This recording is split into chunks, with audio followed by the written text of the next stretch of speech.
So the Nasdaq 100 has been one of the best performing indices we've seen over the past 5-ish years. You can see year to date, it is up by over 17%. Over the past 6 months, it is up by over 20%. And over the past 5 years, it is up by over 122%. So in this video, I'm going to show you how to invest into the Nasdaq 100 as a UK investor on Trading 212. Now, if you're new to Trading 212 and would like a free fractional share worth up to £100 when you sign up, all you have to do is to use the link in the description box down below. Alternatively, if you've signed up to Trading 212 in the past 10 days and haven't received your free fractional share, all you have to do is to press the 3 horizontal line menu over here. Scroll all the way down until you see the section use promo code. And in this section, just enter my code JUBAIR and you should receive a free fractional share. Now on Trading 212, you can invest into the Nasdaq 100 as a UK investor. You can do this in your Stocks and Shares ISA or your Invest account. So all we really have to do is to press the magnifying glass at the bottom of the screen. Now over here, we can use the search bar and type in Nasdaq 100. And as you can see, there are a few options that come up, and it might be confusing for beginners. Now, it's worth noting that the Nasdaq 100 are American companies, and investing into this index as a UK investor will have a bit of complication. We're talking about your pounds as a UK investor going into dollars, so there will never be a perfect tracking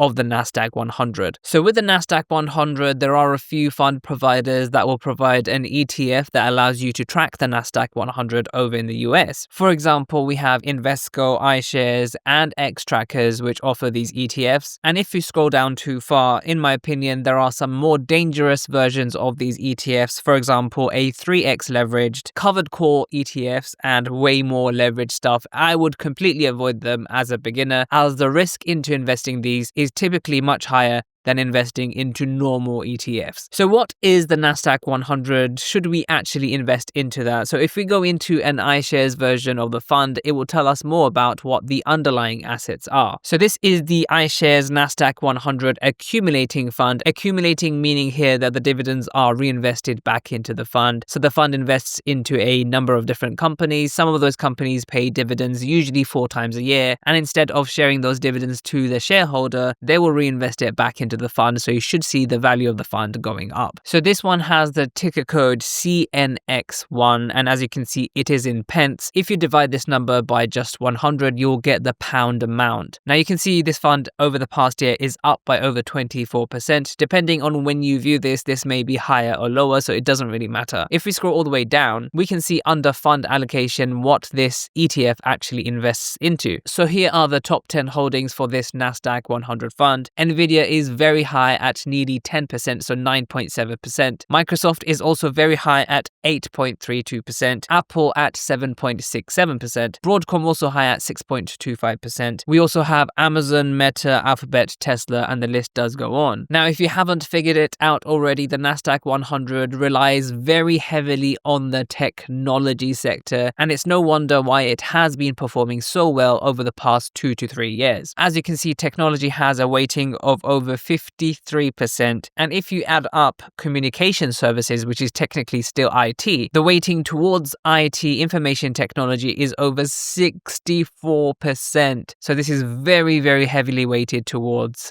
technology. You can also see, like I said before, this is almost exclusively US companies with about 97% in the US. There is a tiny amount in Canada, Netherlands, China, and the UK. However, even then, most of these companies will still be based in the US. Now, it's important as a UK investor that you do buy in your own currency so that you can avoid the Trading 212 foreign exchange fee, which is currently 0.15%, and it is low. However, you have to realize that the fund manager charges its own fees. With this fund here, the CNX1, there is a fund manager fee of 0.3%, otherwise known as total expense ratio or expense ratio. So if you're buying it in a currency, let's say the euros, you're going to have to change between the pound and the euro. That's one fee, and then you're paying the fund manager fee on top of that. Now, there are many other options if you want to invest into the Nasdaq 100, for example, the Invesco EQQQ. Now, you can see comparatively over the past year, this is up by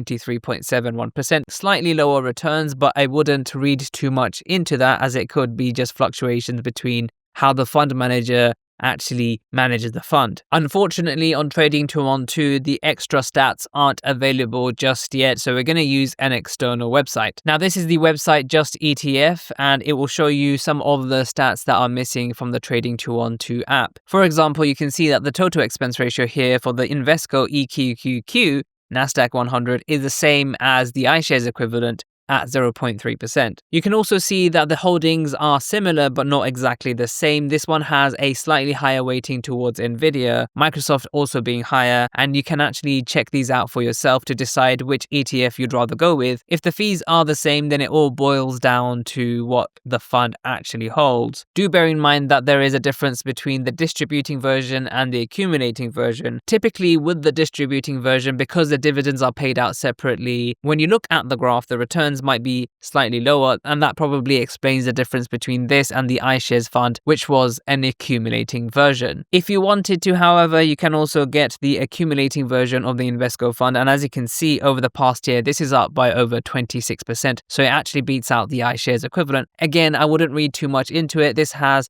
a higher weighting towards Nvidia, and that's probably what makes up the difference. We also have the option to invest with Xtrackers here. So this is the Xtrackers Nasdaq 100 accumulating fund, over the past year up by 24.19%. Now this is in pounds, so it's easy to see, but the others were in pence, so really all you had to do was to divide by 100. Again, Trading 212 doesn't have the information here, so we're going to use just ETF. So as you can see, these are the stats for the Xtracker Nasdaq 100, and the first thing we notice is that this is significantly cheaper than the iShares or the Invesco equivalents. Now, when we go into holdings, we can see how this is distributing. You can see the top 10 holdings actually account for over 50% of the entire holdings. So like I said before, the Nasdaq 100 relies heavily on technology. So if technology isn't doing so well, then the Nasdaq 100 would be very volatile. As you can see, Nvidia over 10%, but this one has a slightly lower weighting towards Microsoft. Probably explains the difference between the performance, but again, I wouldn't read too much into that over the short term. So as you can see, we have things like Microsoft, Apple, Amazon, Broadcom, all basically investing into the same stocks. Slightly different variations depending on how the fund manager actually